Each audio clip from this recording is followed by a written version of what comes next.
Hello दोस्तों, welcome back to the channel Horizon classes.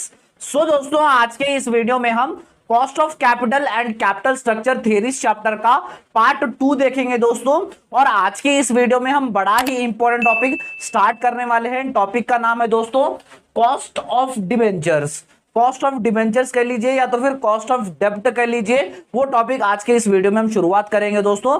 पहले हम इस टॉपिक का पहले मीनिंग समझेंगे कि उस कॉस्ट ऑफ डिबेंचर्स होता क्या है। उसके बाद इस टॉपिक में आपको कितने प्रॉब्लम्स रहेंगे, सारे फॉर्मूलेस मैं आपको एक ही जगह पर लिख दिया हूं, सारे फॉर्मूलेस डिस्कस करेंगे। और आज ही के वीडियो हम 2 प्रॉब्लम भी सॉल्व करेंगे और 2 प्रॉब्लम सॉल्व करके मैं आपको प्रैक्टिस क्वेश्चंस भी दूंगा। वो प्रैक्टिस क्वेश्चंस आप कीजिएगा और उसका आंसर कमेंट सेक्शन में बताइएगा दोस्तों।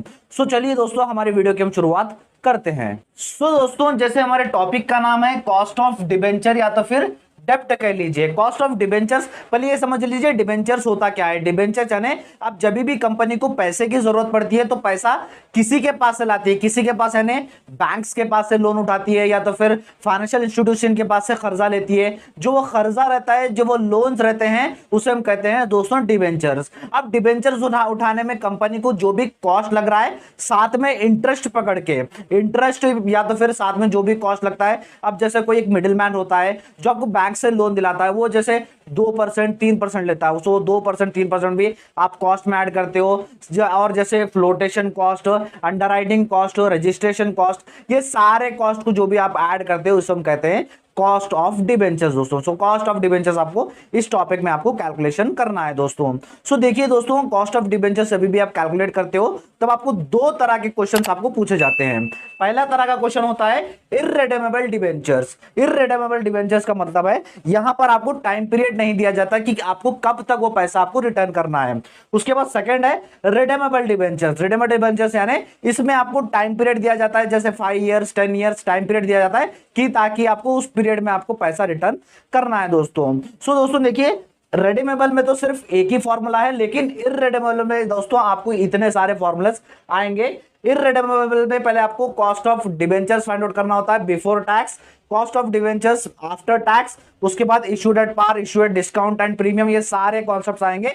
चलिए एक एक से अब हमने मीनिंग तो जान लिया, कॉस्ट ऑफ डिबेंचर्स होता क्या है और कितने तरह के प्रॉब्लम्स रहते हैं वो भी जान लिया। अब देखते हैं हम इररेडेमेबल डिबेंचर्स में किस किस तरह के फॉर्मूले हैं और किस किस तरह के क्वेश्चंस पूछे जाते हैं। चलिए दोस्तों, सो दोस्तों फर्स्ट है इररिडेमेबल डिबेंचर्स में आपको फर्स्ट तरह का क्वेश्चन पूछा जाता है दोस्तों cost of debentures before tax. यानी टैक्स नहीं दिया जाता आपको, टैक्स कैलकुलेट करने से पहले कॉस्ट ऑफ डिबेंचर्स क्या होता है, यानी इसमें आपको टैक्स का रिलेटेड कुछ भी नहीं आता। सिंपल सा फॉर्मूला है के यानी केडी यानी के का मतलब कॉस्ट एंड डी का मतलब debentures. KD equals to interest divided by principal और KD equals to I divide by principal, यानी आपको इंटरेस्ट का अमाउंट लिखना है और प्रिंसिपल अमाउंट जो भी है वो आपका लिख देना है दोस्तों। उसके बाद सेकंड फॉर्मूला है cost of debentures after tax, यानी यहां पर आपको टैक्स का अमाउंट दिया जाएगा। टैक्स कैलकुलेट करने के बाद आपका कॉस्ट ऑफ डिबेंचर्स क्या है। फॉर्मूला है दोस्तों cost of debentures equals to 1 minus taxes bracket close rate of interest, यानी आर का मतलब रेट ऑफ इंटरेस्ट दोस्तों, टी का मतलब टैक्सेस एंड आर का मतलब रेट ऑफ इंटरेस्ट दोस्तों। सो ये जो 2 तरह के प्रॉब्लम्स है वो आज ही के वीडियो में हम सॉल्व करेंगे दोस्तों। सिर्फ ऊपर ऊपर आप फॉर्मूलाज देख लीजिएगा दोस्तों। उसके बाद देखिए ये एक तरह के प्रॉब्लम हो गए इररिडेमेबल डिबेंचर्स में। उसके बाद सेकंड तरह के प्रॉब्लम में आ जाइए दोस्तों। सेकंड तरह के प्रॉब्लम है डिबेंचर्स यहां पर दोस्तों at the par, at the discount and at the premium issue करते हैं दोस्तों। सो दोस्तों ये at the par, at the premium and at the discount क्या होता है सर? इसका मतलब दोस्तों आप कभी कभी डिबेंचर्स क्या होते हैं, जो डिबेंचर्स का फेस वैल्यू है वही डिबेंचर, यानी 2 लाख रुपए आप लोन उठा रहे हो, 2 लाख रुपए आप मिल रहे हैं तो आप वो पार हो गया, यानी आप डिबेंचर इशू कर रहे हो एट द पार। लेकिन दोस्तों जब आप 2 लाख उठा रहे हो लेकिन आपके हाथ पे 1,95,000 ही मिल रहे हैं, सो 5,000 आपका क्या हो रहा है, कम में मिल रहे हैं। कम कई को मिलते हैं, जैसे रजिस्ट्रेशन फीस हो गया, इंश्योरेंस उसमें ऐड हो गया, या तो फिर आपका कोई ब्रोकर ले रहा है 2%, तो आपका वहां पर कट करके आ रहा है। सो कट करके जो भी आ रहा है उसे हम कहेंगे डिस्काउंट, यानी कम अमाउंट मिल रहा है तो डिस्काउंट। सो कभी कभी कुछ केस में क्या होता है दोस्तों, कभी आपको एक्स्ट्रा अमाउंट भी मिल जाता है, यानी एक्स्ट्रा अमाउंट आपका सिबिल स्कोर देख के आपको एक्स्ट्रा अमाउंट मिल जाता है। यानी 2 लाख है, 2 लाख छोड़ के आपको 2,05,000 रुपए मिल रहे हैं, तो ये 5,000 जो एक्स्ट्रा मिल रहे हैं वो हमारा प्रीमियम होगा दोस्तों। उसके लिए फॉर्मूला क्या होगा? सो दोस्तों पहले एट द पार के लिए ना जो रेट आप लोन उठा रहे हो वही रेट आपको पैसे मिल रहे हैं, तो उसका फॉर्मूला होगा cost of debentures equal to interest divided by principal in the bracket 1 minus taxes. ये आपका एट द पार है दोस्तों, यहां पर कुछ भी नहीं है, डायरेक्ट आपको अमाउंट दिए जाएंगे, सिर्फ आपको करना है दोस्तों। उसके बाद सेकंड देखिए, second debentures issue at discount and premium. जब भी आपके डिबेंचर्स डिस्काउंट पे या प्रीमियम में इशू कर रहे हैं तो उसका फॉर्मूला सेम ही होगा दोस्तों, लेकिन यहां पर चेंजेस आएंगे। फॉर्मूला देखिए दोस्तों, आपको नहीं दिख रहा होगा, थोड़ा कैमरा एडजस्ट कर लेता हूं मैं। कैमरा एडजस्ट कर लिया दोस्तों हमने। Cost of debentures equal to interest divided by net proceed in the bracket 1 minus taxes. So दोस्तों प्रिंसिपल्स तो अमाउंट में दिया जाता है, लेकिन सर ये नेट प्रोसीड्स क्या है? नेट प्रोसीड आप जब फाइंड आउट करते हो जब भी आपको डिस्काउंट या तो फिर प्रीमियम आपके क्वेश्चन में इंडिकेट करा सो रहता है दोस्तों।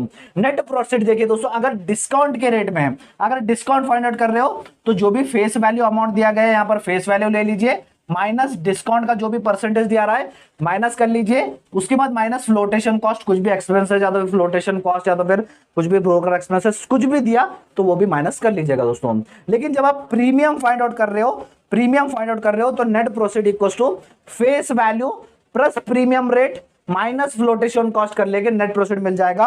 तो यहां पर पुट कर देके आपको आंसर निकालना है, डेब्ट issued par premium and discount ऐसा आप कर सकते हैं दोस्तों। ये हमारा होगा दूसरे तरह का कॉन्सेप्ट। अब हमारे क्या देख लिया दोस्तों, हमने इररिडेमेबल डिबेंचर्स जो भी होते हैं, जब आपको ईयर्स नहीं दिया जाता इतने सारे फॉर्मूलेस आते हैं, लेकिन जब भी आपका रिडेमेबल डिबेंचर्स आता है तब किस तरह का फॉर्मूला होता है? देखिए दोस्तों सिर्फ एक ही तरह का फॉर्मूला है, जब भी आपको ईयर दिया जाता है तो एक ही तरह का फॉर्मूला है, ये फॉर्मूला है दोस्तों। कैसे करना चलिए समझाया। तो दोस्तों चलिए देखते हैं, रिडेमेबल डिबेंचर्स का सिर्फ एक ही फॉर्मूला है, cost of debentures equals to in the bracket 1 minus tax. Bracket को क्लोज कर लीजिए, उसके बाद बड़ा ब्रैकेट ओपन कर लीजिए, रेट कितना है रेट का अमाउंट लिख लीजिए, plus 1 divided by number of years, कितने ईयर्स में आपका मैच्योरिटी हो रहा है, मैच्योरिटी पीरियड दिया गया, कितने ईयर्स में आपको रिटर्न देना पैसे। उसके बाद ब्रैकेट खोल लीजिए, एफ का मतलब होता है face value of the share, यानी जो मैंने कहा आपने लोन कितने का उठा रहा है, जैसे एग्जांपल दिया मैंने 2 लाख का उठा रहा है तो 2 लाख फेस वैल्यू लिख लीजिए। लेकिन पी का मतलब आपको प्राइस कितना, इश्यू प्राइस कितना हो रहा है, यानी आपने 2 लाख उठाया, आपको डिस्काउंट पे मिल रहा है तो माइनस करके डिस्काउंट ले लीजिए। अब जैसे आपको 1,95,000 हाथ पे मिल रहे हो तो 1,95,000 आप निकाल के यहां पर लिख लीजिए, इश्यू प्राइस लिख लीजिए, divided by 1 divided by 2 in the bracket face value plus issue price यहां पर आ रहा है।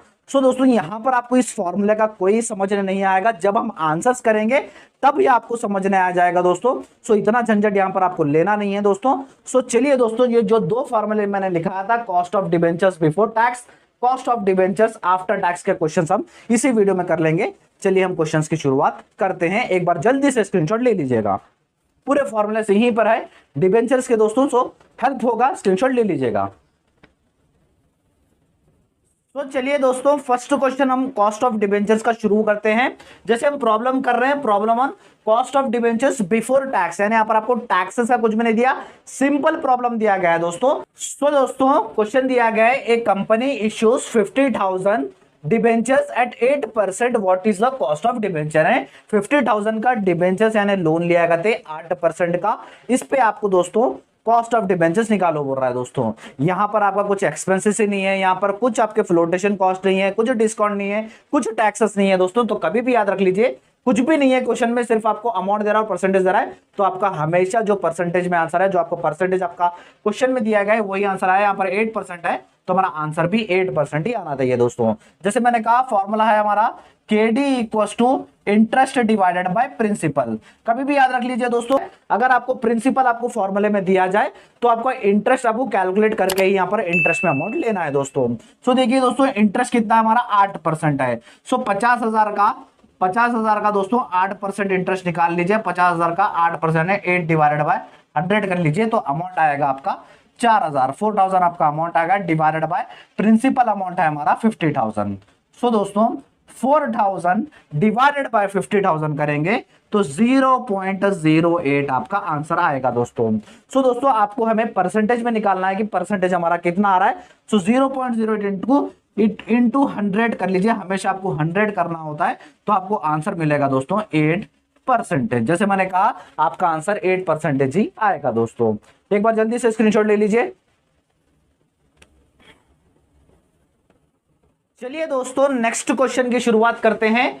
Problem on cost of debentures after tax, यानी टैक्स निकालने के बाद आपका कॉस्ट ऑफ डिबेंचर्स कितना बच रहा है वो निकाल लेते हैं। सिर्फ इसमें कुछ भी नहीं दिया जाता, इसमें आपको जो पिछला प्रॉब्लम था उसमें से आपको एक टैक्स का रेट आपको यहां पर बढ़ा दिया जाएगा दोस्तों का। देखिए क्वेश्चन देखिए, एक कंपनी इशूज 50,000 डिबेंचर्स एट 8%, यानी यहां पर भी आपको अमाउंट सेम है 50,000 और 8% इंटरेस्ट रेट है। द टैक्स रेट इज 50%, यहां पर आपको टैक्स रेट दोस्तों 50% है।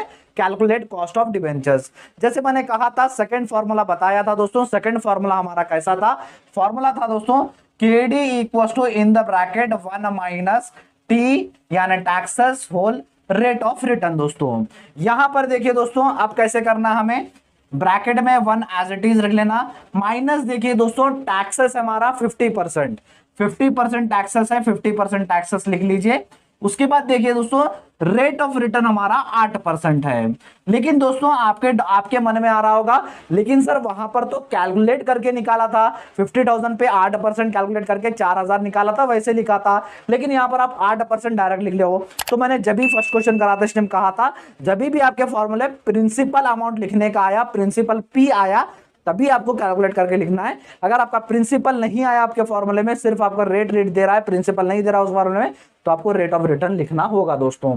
उसके बाद चलिए समराइज कर लीजिए, 1 एज इट इज रहेगा, 50% निकाल लीजिए, 50 डिवाइडेड बाय 100 कर लीजिए, 50 डिवाइडेड बाय 100 कर लीजिए, तो हमारा आंसर आएगा दोस्तों 0.50। उसके बाद ब्रैकेट कर लीजिए, उसके बाद 8 का परसेंटेज निकाल लीजिए। सो 8 का परसेंटेज कैसे निकालते हैं? 100 से हम परसेंटेज निकालते हैं, 8 डिवाइडेड बाय 100, 8 डिवाइडेड बाय 100 करेंगे तो 0.08 हमारा आंसर आएगा दोस्तों। उसके बाद और समराइज कर लीजिए, 1 माइनस 0.50 करेंगे, आपके स्क्रीन के ऊपर कैलकुलेटर दिख रहा होगा, तो 0.50 आंसर आएगा। ये ब्रैकेट को निकाल देंगे हम, इनटू रख देंगे बीच में, इंटू 0.08 आंसर दोस्तों। सो दोस्तों 0.50 इंटू 0.08 करेंगे तो आपका आंसर दोस्तों 0.04 आ जाएगा। यही आपका आंसर नहीं है दोस्तों, इसको आपको परसेंटेज में निकालना है। परसेंटेज में निकालना है तो इंटू हमें 100 करना होगा, इंटू 100 करेंगे तो हमारा आंसर 4% आ जाएगा दोस्तों। कैसे किया? सिर्फ फॉर्मूले के हिसाब से फॉर्मूला पुट किया, परसेंटेज को हमने वैल्यू में कन्वर्ट कर लिया, उसके बाद हमने समराइज कर लिया, ये हमारा आंसर आ गया दोस्तों। एक बार जल्दी से स्क्रीनशॉट ले लीजिएगा दोस्तों।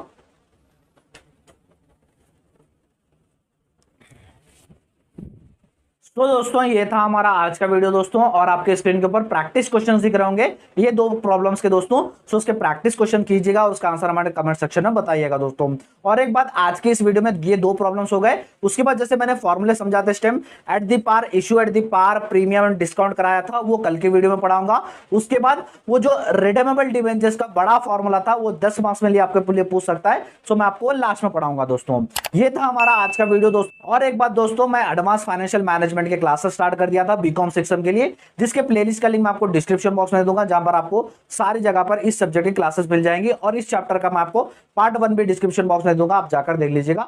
वीडियो अच्छा लगा तो वीडियो को लाइक कर दीजिए, इस चैनल को सब्सक्राइब भी कर लीजिएगा, और अपने फ्रेंड्स के साथ इस वीडियो को शेयर भी कर दीजिएगा। थैंक यू सो मच दोस्तों।